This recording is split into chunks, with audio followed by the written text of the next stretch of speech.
Hello friends, so today we'll discuss about cell cycle.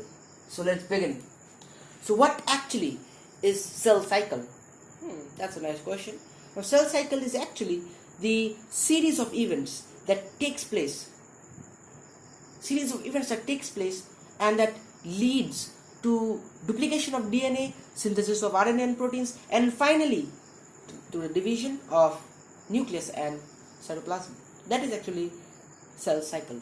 Now cell cycle, as written out here, cell cycle consists of two major phases. One is the interphase and the M phase, known as the mitotic phase. M phase means what? We are talking about the mitotic phase. Mitotic phase, okay. M phase means mitotic phase, okay. So let's talk about interphase. Now interphase is the preparatory phase of the cell cycle, okay, preparatory phase of the cell. Now it is in the interphase that the cell spends most of its time. To an estimation, the cell spends almost 90% of its time in the interphase and the remaining 10% in the dividing phase, that is the M phase. Okay, interphase is the preparatory phase. It is the preparatory phase, and M phase, it is the dividing phase, So when we come to interphase has three important parts. These are not separate phases, but just they are categorized into these three phases. Interphase has three categories. One is the G1, S and G2 phase, also known as the first growth, synthesis and second growth phase. So let's go through each of these. Now what is G1 phase?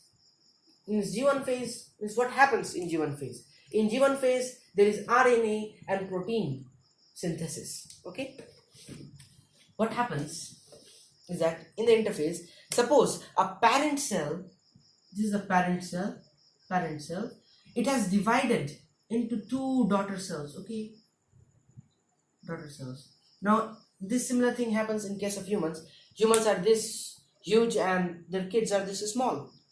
Now when a parent cell divides into two daughter cells, these two daughter cells are deficient in the cytoplasmic content. The cytoplasm content in both of these daughter cells is comparatively less than the parent cell. So before becoming a parent, this daughter cell, before becoming a parent, it needs to develop, it needs to synthesize more cytoplasm. How will it do? Means it needs to become this big, again become a parent. Okay. Now, have you seen builders? The builders, they eat what? They take protein. Why? This protein helps in growth of their muscles. It increases their muscle, okay, increases the bone density and many things like that. So this parent cell, after becoming two daughter cells, it synthesizes certain proteins inside of it, as a result of which its cytoplasmic content increases and it becomes a parent. Now this course of a cell from being a parent to a daughter and again to be a parent is called the interphase. Okay, this is actually the interphase. So what happens? RNA and protein is synthesized. In the G1 phase, RNA and protein is synthesized in the daughter cells. Okay, the cytoplasm content increases and it becomes a parent. Okay, and there is mitochondria and chloroplast also divide, because as the cell grows in its size, there is more requirement. Now when you are a kid, you eat less, but when you become bigger and bigger day by day, you need to increase your food, the quantity of food. Okay, similarly it has to synthesize more food. So what it can do is that it can increase its energy source, that is the mitochondria. In case of animal cells, let me write with blue pen. Mitochondria in animal cells, you know that animal cells, and chloroplasts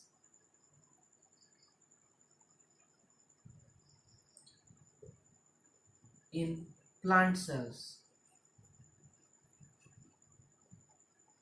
Okay. Mitochondria in animal cells and chloroplasts in animal cells. These two have their own DNA.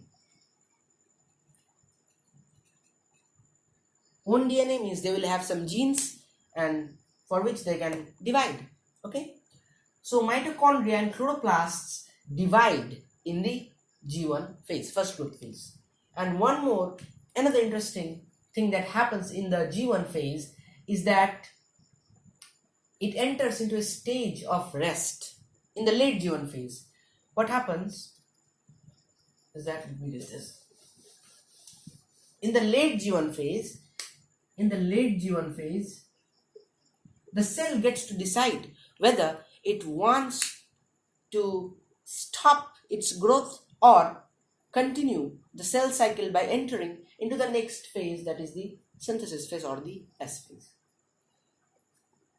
Okay, so what happens in G1 phase? After late G1 phase, so in late G1 phase, the cell enters into a state of rest. This happens with a nerve cell. Suppose this is a nerve cell, just take it, okay? This nerve cell, once formed in the embryo, they don't divide further. That is why if a nerve cell in your body is damaged, it cannot be replaced with another one. But it can be awakened. Okay, if it is dead, it can be awakened. There is a possibility of its awakening. So if this is a nerve cell, it is in the state of G0 or the R phase, resting phase. Okay, so there will be a question in exam. Name the phase in which the cell gets to decide whether it wants to go in a state of rest or continue the cell cycle by entering the next phase. It will be the G1 phase, late G1 phase, to be more specific. So done. Now what happens in the S phase? Again, there is synthesis of DNA, chromosomes are duplicated. This you can understand. Now in the G2 phase, more RNA and proteins, just like this in the G1 phase, means more requirement to fulfill the more required quantities. So there is more RNA and proteins synthesis. Okay, done. So we are done with the interphase. Now this is just the preparatory phase. There is no change in the nucleus or in the division of the cytoplasm. Okay, it happens in the next phase, that is the M phase, dividing phase. So what happens in M phase? As I have written, M phase is divided into what? Karyokinesis. And another is cytokinesis. Karyokinesis and cytokinesis. Now this karyon, it means the nucleus. So it's the nucleus division or nuclear division. It's the nuclear division. Karyokinesis division of the nucleus, it is cytoplasmic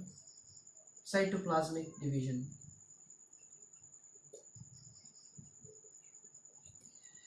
Okay, now the karyokinesis further subdivided into 4 different phases. Prophase, metaphase, anaphase, and last but not the least, telophase. Okay, mitotic phase, karyokinesis, cytokinesis is the nuclear division. Prophase, metaphase, anaphase, telophase. Cytokinesis is the cytoplasmic division. Okay, so let's go through each of these phases. What happens during the course of division of the nucleus? So in the prophase, okay, what happens in the prophase?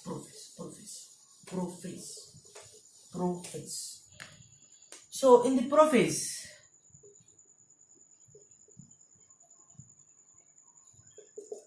let's see what are the events that happens. Chromosomes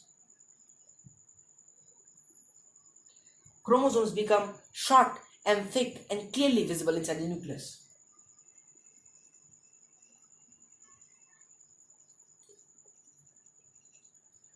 Short and thick and clearly visible. Clearly visible in the nucleus, okay? Chromosomes become short and thick and clearly visible inside the nucleus. Chromosomes have duplicated. Chromosomes duplicate. Duplication of chromosomes, sorry.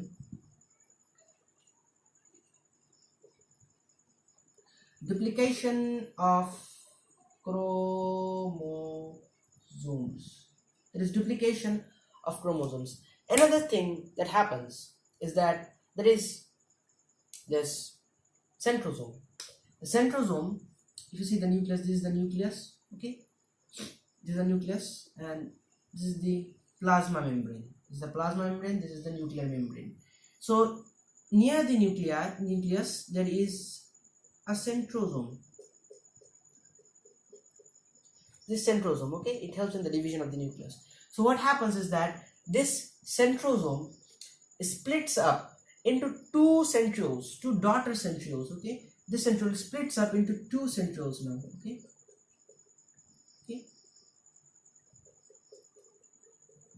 This centrosome is split up into two centrioles. Now these centrioles move away from each other and reach opposite poles, okay. They reach opposite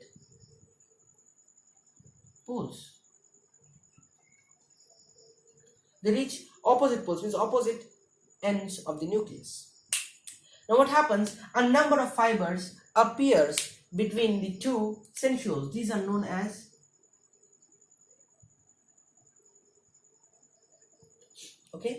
known as spindle fibers.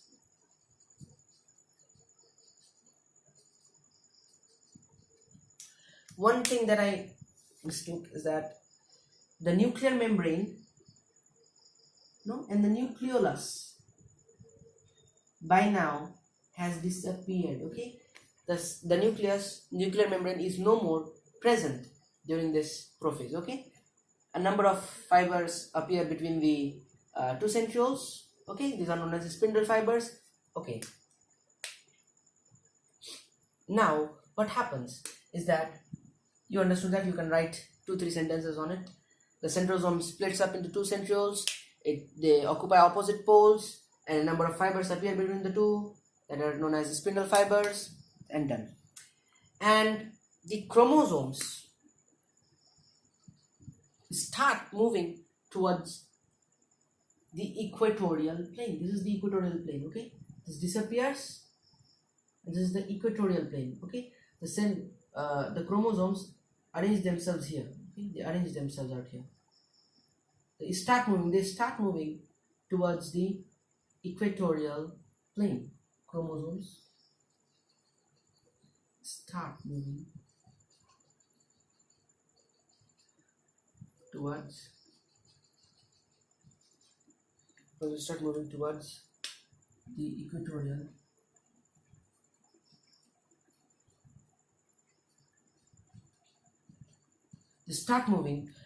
the equatorial plane. These are the chromosomes. Okay.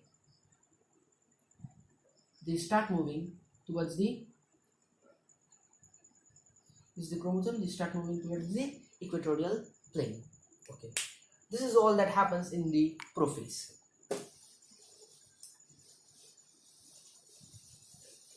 Now let's discuss metaphase. Metaphase. So what happens? Meta means after. Now we'll talk about metaphase.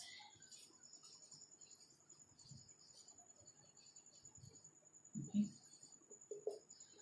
Now what happens in the metaphase? Let us understand that. So metaphase now. So what happens in metaphase? Chromosomes arrange themselves in the equatorial plane. So this was the equatorial plane. This is the equatorial plane, means the plane passing through the middle of the cell. So the chromosomes, what we observed in the prophase is that the chromosomes started moving towards the equatorial plane. It had not yet reached the equatorial plane, but now in the metaphase they have reached the equatorial plane and have arranged themselves out there. Okay, they arrange themselves, and the spindle fiber attaches to the centromere. Now this is a chromosome. This part where this point of attachment, centromere is the point of attachment of the two sister chromatids. These two are sister chromatids. Okay, this is one. If this is a chromosome, okay, then this one is one chromatid and this one is the other chromatid. If you separate this out, we'll get something like this, one structure and the other structure like this. These two are sister chromatids. Okay, one of them is duplicated and one of them is the real one from the parent. Okay, so they arrange themselves on the equatorial plane, and what the spindle fiber from the, this is the centrosome, okay, from the centrioles they attach to the centromere of the chromosomes. Okay, so done. So let us get some additional information out here. Now these spindle fibers are nothing but microtubules. So this microtubules which connects both the centrioles directly is known as polar microtubules. Okay, and the astral microtubules which are not connected with each other but they are just splashing out from their position, these are known as astral microtubules. And the microtubules which joins the chromosome is known as kinetochore microtubules. I hope you understood. Thank you. Now, anaphase. Anaphase is, what happens in anaphase? It has sister chromatids separate and reach opposite poles. Now, these means the two sister chromatids were attached at the centromere. Okay, this is the drawing action of the two centrioles from the opposite poles. What happens is that they are drawn away from each other, and they move away from each other, and finally they reach opposite poles out here. Okay, they reach opposite poles. This is a final position. Okay, final. And also here similar thing happens out here. They reach their opposite poles. They reach opposite poles. Now this drawing action is performed by the contraction of the centrioles. I hope it's clear and no more from it. Okay. Now it is telophase. What happens in telophase is that the sister chromatids reach opposite poles. Now the sister chromatids, they have reached the opposite poles, and there they decondense to form chromatin, and there they decondense again to form chromatin. Okay, these chromatin threads again reform, and the nuclear membrane and the nucleolus reappears. Means the nuclear membrane and the nucleus somewhere out here, nuclear membrane and nucleolus reappears, and there is a little cleavage that is formed out here. Okay, cleavage furrow. And after this, we are done with karyokinesis, prophase, metaphase, anaphase, and last that is a telophase. And after all this is done, then the cell enters the next phase of the M phase, that is the cytokinesis. Cytokinesis is a division of the cytoplasm. Now you can understand from here, there is a cleavage out here. Okay, now this cleavage further deepens. It further deepens. Okay, it further deepens, and finally they separate out like this. Okay, they separate out like this, and two independent daughter cells are produced. So this is what cytokinesis happens. Division of